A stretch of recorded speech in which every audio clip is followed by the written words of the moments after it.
Article 517 in the National Electrical Code, specifically the 2002 edition, addresses electrical installations in healthcare facilities, including hospitals. Section 517.80 focuses on wiring methods within patient care areas. This section stipulates that electrical installations and equipment must adhere to Parts A through G of Article 517. Part C specifically delves into wiring methods. Section 517.80a, titled General, clarifies that its provisions apply to electrical circuits and equipment. This implies that the section is not intended to govern telephone, data, or other non-electrical circuits. Section 517.13a, which addresses branch circuit distribution and references 517.80, is also about electrical circuits. For requirements pertaining to communications circuits, refer to Article 800 in the NEC. Local authorities having jurisdiction or typically apply the requirements outlined in Article 800 to communications circuits, unless compliance with Article 517 is mandated. An examination of Article 800 reveals no stipulations requiring the installation of communications circuits in Conduit. Therefore, the NEC does not generally mandate that telephone and data wiring be installed in Conduit within patient care areas of a hospital, unless Article 517 compliance is specifically required. However, it is crucial to consult with your local electrical inspector.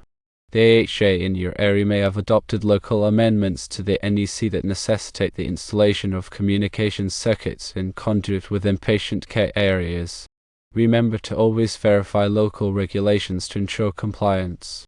To summarize, firstly, Article 517 of the NEC covers electrical installations in healthcare facilities. Secondly, Section 517.80 applies to electrical circuits and equipment, not necessarily telephone or data wiring. Thirdly, Article 800 governs communications circuits, and it doesn't generally require Conduit for telephone or data wiring. Fourthly, local amendments to the NEC might exist, so consult with your local inspector for clarification. In essence, while the NEC generally does not require Conduit for telephone and data wiring in patient care areas, local regulations could impose such a requirement. Always verify local codes to ensure compliance with the prevailing standards. It's also helpful to understand the broader context of electrical codes and their purpose. Electrical codes, like the NEC, are designed to ensure the safety of people and property by establishing minimum standards for electrical installations.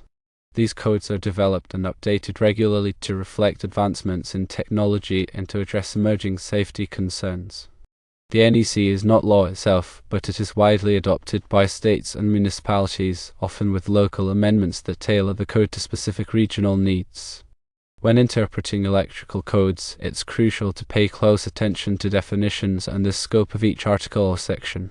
The code often uses specific terminology, and understanding the definitions of these terms is essential for accurate interpretation. The scope of each article or section clarifies which types of installations or equipment are covered by that particular provision. In the context of healthcare facilities, Article 517 addresses the unique electrical safety considerations that arise in these environments.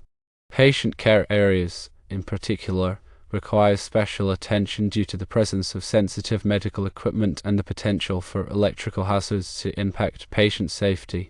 However, as discussed earlier, Article 517 primarily focuses on electrical circuits and equipment, not necessarily on low-voltage communication circuits like telephone and data wiring. Article 800 provides specific guidance for communication circuits, addressing issues such as grounding, bonding, and protection from overvoltage.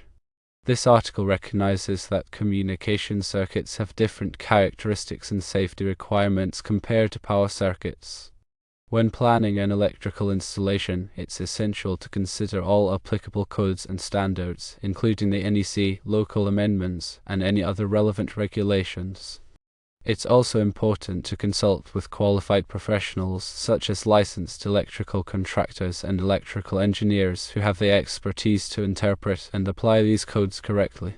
They can help ensure that the installation meets all safety requirements and complies with all applicable regulations.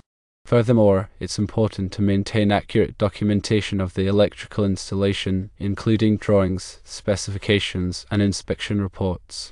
This documentation can be valuable for future maintenance, repairs, and upgrades. It can also be helpful in demonstrating compliance with electrical codes and standards in the event of an inspection or audit. In addition to complying with electrical codes, it's also important to follow best practices for electrical safety. This includes using appropriate personal protective equipment, such as gloves and safety glasses, when working on electrical equipment.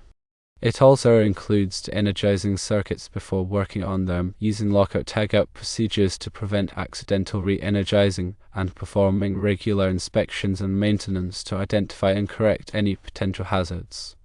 Electrical safety is a shared responsibility, and everyone involved in the design, installation, operation, and maintenance of electrical systems should be committed to following safe practices. By adhering to electrical codes, consulting with qualified professionals, maintaining accurate documentation, and following best practices for electrical safety, you can help ensure the safety of people and property. To reiterate the specific points related to the question, remember these key takeaways. Firstly, understand the scope of Article 517. It primarily addresses electrical circuits in healthcare facilities, not necessarily low-voltage communication circuits. Secondly, refer to Article 800 for requirements specific to communication circuits. This article generally does not mandate conduit for telephone and data wiring. Thirdly, always check for local amendments to the NEC. Your local AHA may have specific requirements that differ from the national code. Fourthly, consult with your local electrical inspector. They can provide guidance on the applicable codes and regulations in your area. And fifthly, prioritize safety. Ensure that all electrical installations meet safety requirements and comply with all applicable codes and standards.